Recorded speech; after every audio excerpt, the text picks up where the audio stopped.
tuklasin ang Palawan Heritage Center, isang lugar na nagtatampok na makulay na kasaysayan, sining at tradisyon ng Palawan. Dito mo mararamdaman ang diwa ng ating lahi. Dito sa Palawan Heritage Center, makikita ang larawan ng mga kilalang Palawenyo na nag-ambag sa kasaysayan at pag-unlad ng ating lalawigan. Makikita rin dito ang mga obra at larawan na nagpapakita ng ganda at kalikasan ng kultura ng mga Palawenyo. Ang mga larawang ito ay isang kabuluhan sining na nagpapakita ng kultura at pamumuhay ng mga sinaunang mamamayan sa Palawan.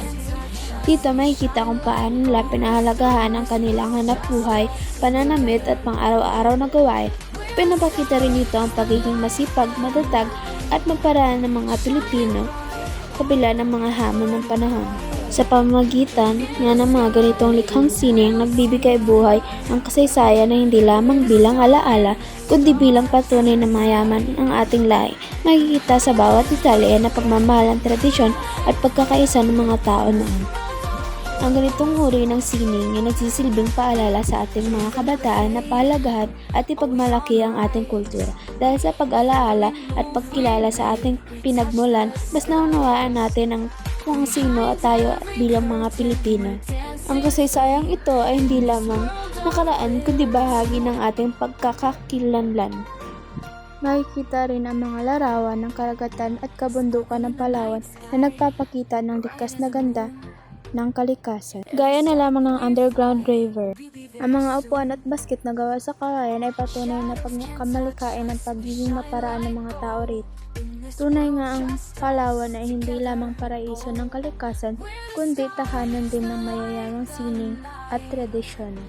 Nakikita din dito ang iba't ibang larawan kung paano sila mamuhay noong unang panahon. Kaya na lamang nito ng mga kanilang ginagawa at ito ang kanilang hanapbuhay, ang pangingisda at iba pang kanilang pamumuhay. At ito nga ang tinatawag na kuta sa bayan ng Taytay, Palawan. Marami din mga painting na naririto kung paano pinapakita ang mga hanapbuhay ng mga tao na naririto sa Palawan noong unang panahon.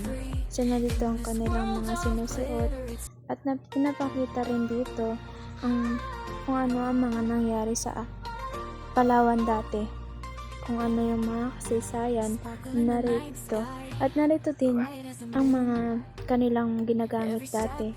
Kagaya na lamang yan, ito ay ginagamit sa pagsaka dati o pag-ani ng mga palay, at ito naman yung mga plato or mga banga kung saan nakita sa Quezon, Palawan. At ang mga larawang ito ay pinapakita kung ano ang nangyayari sa mga ninuno natin dati.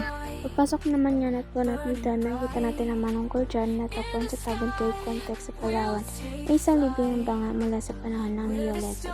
Ang disenyo nitong may dalawang figura na bangka ay isang pag-isap ng paglalakbay ng kaluluwa. Nakikita nga rin natin dito ang babayan. Ang babayan ay ang espiritual na pinuno ng sinuunang Pilipino, nagkapamagitan ng tao at mga espiritu. Tao at bato ay isang katutubong pangkat sa kabundukan ng Palawan. Sila ay naninilahan sa mga kuweba tuwing tag-ulan at kilala sa payak, masipag at mapayapang pamumuhay. Ang mga kabibe at hiyas ng dagat na ginagamit bilang palamuti at simbolo ng kalikasan at kagandahan ng karagatan. Ang pamilya ng mga katutubo ay namuhay ng payak, nagkakaisa at may malasakit sa kalikasan at kanilang kultura. Makikita din natin dito ang mga ibon, dagat at sinaunang damit na sumisimbolo sa mayamang kultura ng Palawan.